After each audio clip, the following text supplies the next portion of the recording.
Yeah, man, it's your homie Bang, man. Back with section 11. Session 11. So, yeah, like I was saying, though, and that's further in Genesis. I'm just kind of hopping around some of my notes from Genesis, right? But just noticing, like, the sons of God, I've never seen that they said anything about the sons of God up until that moment. They all of a sudden just pop up into the story of Genesis. Also, when you look at the different ways that the Bible describes people having kids, right?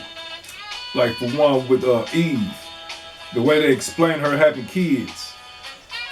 So it's like 6 different ways in Genesis story on which Cain's wife bore kids, uh, Eve bore kids, and I forgot who else it was. It wasn't that many people in the beginning, right? So one of the ways they say begot a son. She begot a son.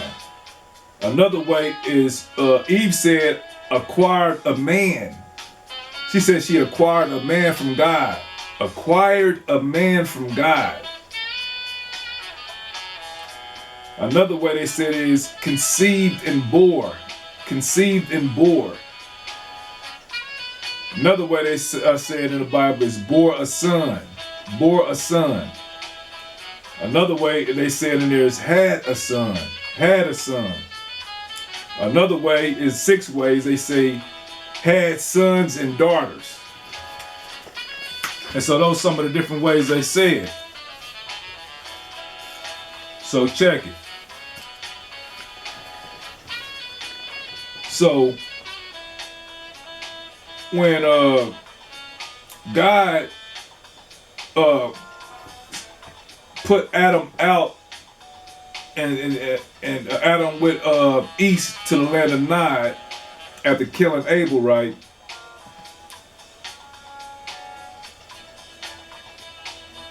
So what other people, when God said, Cain say, if anybody find me, thou shalt kill me. Who is Cain talking about when he say, if anybody found me, they surely should kill me? Because up until this point, God created Adam and Eve. Adam bore son Abel and Cain. They was the only ones supposedly living and eating right now, or living on earth at that time. We were reading the book of Genesis. Adam and Eve, Cain and Abel. And then, so they did say that they bore other children, right? They had other children. But I think that was further on down in the story after Cain had killed Abel and was and sent out to the land of Nod. But as Cain say, he going out to the land of Nod, he tell God that if somebody find him, they surely should kill him. So what other people was there? Because they don't say nothing about other people in the book of Genesis at that time. So who was going to be there to kill Abel? What other people was there? This is a question. This is something to think about. So, because when we looking at that book and reading that Bible, you gotta use critical thinking. And anything you do, you actually should use critical thinking. You know what I'm saying? Use your own thinking and really weigh out what's said and think about what's being relayed to you. And like I said, words can be tricky, so you gotta really make sure you understanding what they saying to you. So Adam lived for 930 years. Adam and Eve's first son was Cain and Abel. Adam was also said to have other sons and daughters, which the Bible don't discuss. Why do the Genesis story only state that Seth was made in the likeness of Adam? And see, okay, that's another thing. Yeah, so yeah, Adam has Seth. They say Seth was made in the likeness of Adam, and not Cain and Abel. So when Cain and Abel was born, they did not say he was made in the likeness of Adam, which were the first 2 born. Why does Eve say, I have acquired a man from the Lord? when she had Cain. I have acquired a man from the Lord. While when describing Eve having Cain and Abel, they say she bore them by the name. She say she bore Cain and she bore Abel. But Seth, they say she bore a son and named him Seth. And he was made in the likeness of Adam. And if you look at the definition of acquire, one of the definitions is to gain. So Eve said, look, if I have gained a man from the Lord. Or a second definition of acquire is possession or control of. So if she's Eve saying, I have possessed control of a man from the Lord. I have possessed control of a man from the Lord. That could be another way that's said. Or a third one is to come to have. Acquire, another third definition is to come to have. So Eve could say, but look, I have to come to have a man from the Lord. Doesn't mean she had the man. So acquire is something different than bore. She said, I have acquired a man from the Lord. So let me go on. Go into that and look at it yourself. How they express the different languages and different, when she had Cain, Abel, and Seth. The different ways that they relay that message on how she had them. What's another one? The cherubim. So when Adam and Eve was put out of Eden, right?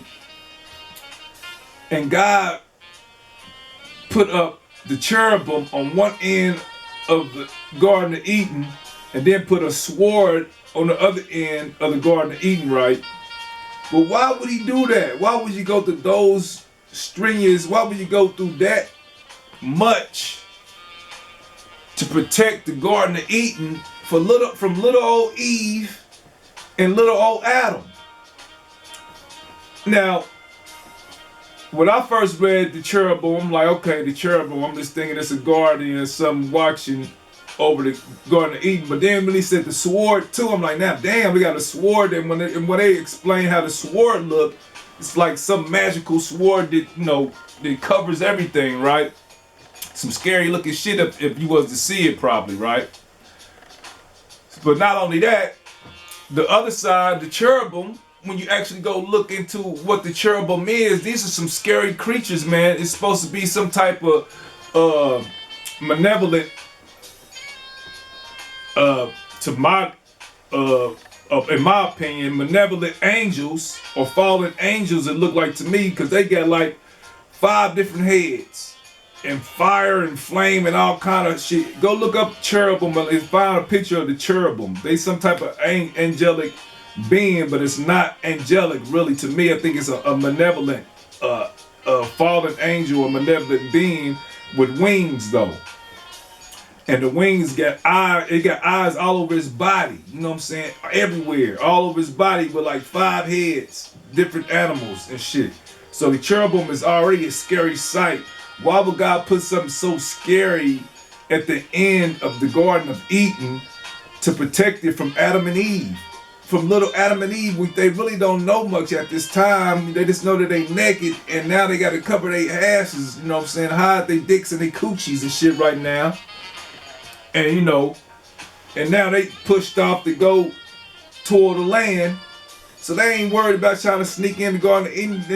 They don't really know nothing about, Okay, so they did, I guess he did say, now they know good and evil now, okay? But still, you put the cherubim, go look at how the cherubim look, you gonna understand why I'm expressing this. The cherubim is some creepy ass shit, some scary shit for God to put there to keep Adam and Eve from going back in the Garden of Eden. I just think that was a bit much. That was really a bit much. Okay. So just trying to skim through some things. Like I said, man, set out there some questions, and for y'all to think about it. Just try to go back and go your own book if you got your Bible or something. If you got a Bible, go grab a Bible, do your own research in the Book of Genesis. Some of the things I said, and look at it for yourself, and use critical thinking. Use your own mind and use your own discernment when you're reading it. You know what I mean? So, some quick notes, real quick. That I got, and I think that Genesis missed, right? So these are the things from the beginning that I've been, from my research, that's coming out of my book, and I just broke it down into really some quick notes, just to break down the Genesis, the beginning of the Genesis story, in which it should be, and more lengthy than it is in Genesis. But anyway, the universe was created by the Godhead in the expansion phase 20 billion years ago, creating multiverses, galaxies, solar systems, and planets. Then, in another expansion phase, the Godhead showered out small fractures or fragments of itself to create the first souls, which are known as the founders. See, that's the angelic souls I was saying Genesis is missing in their story. It never said anything about any angelic souls, and the founders are these archangels, angelic souls that God created first, right? Adam and Eve ain't even here yet.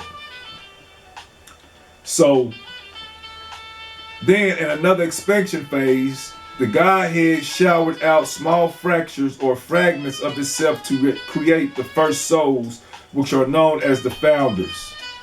In Christianity, they will be considered angels or archangels. 4.5 billion years ago, our planet Earth was formed out of primordial dust and gases.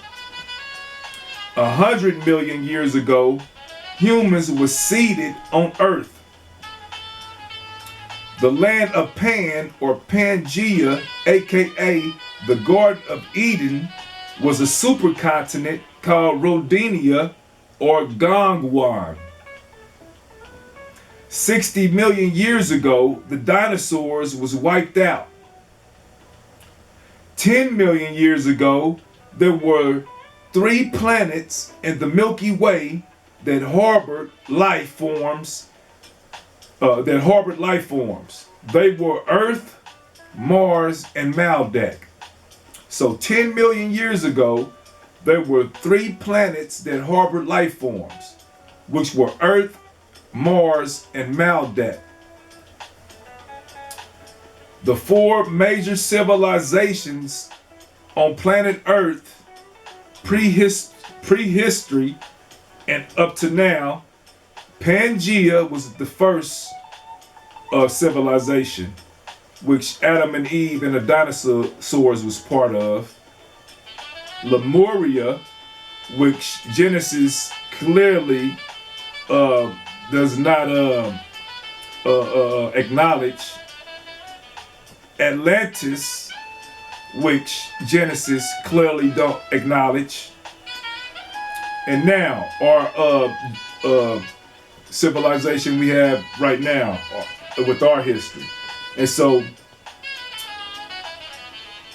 Pangea, Genesis gave this a small piece of Pangea, which was the part they gave about Adam and Eve, which is a very small part of Pangea. Then Lemuria, they never talked anything about Lemuria. They never talked about the civilization of Atlantis either.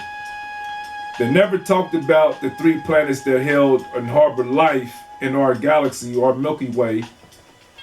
You know what I'm saying? So, which was Earth, Mars, and Maldak. And so Genesis missed out on explaining that, which they probably did on purpose, right? 2 major events that impacted the history of our planet, which Genesis doesn't acknowledge either, right? The destruction of Maldak and the destruction of the surface of Mars. Those was two different things that Genesis does not acknowledge or speak about that impacted our planet Earth.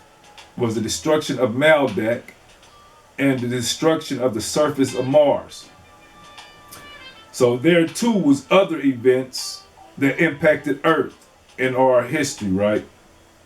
Which was the Luciferian invasion or the infusion of the Alpha Draconians or the Orion invasion, which are the reptilians. So first one of the other events was the Luciferian invasion slash or aka the infusion of the Alpha Draconians slash the Orion invasion slash reptilians. Another one was the reign of the Syrians, which was the Anunnaki, and I'll get more into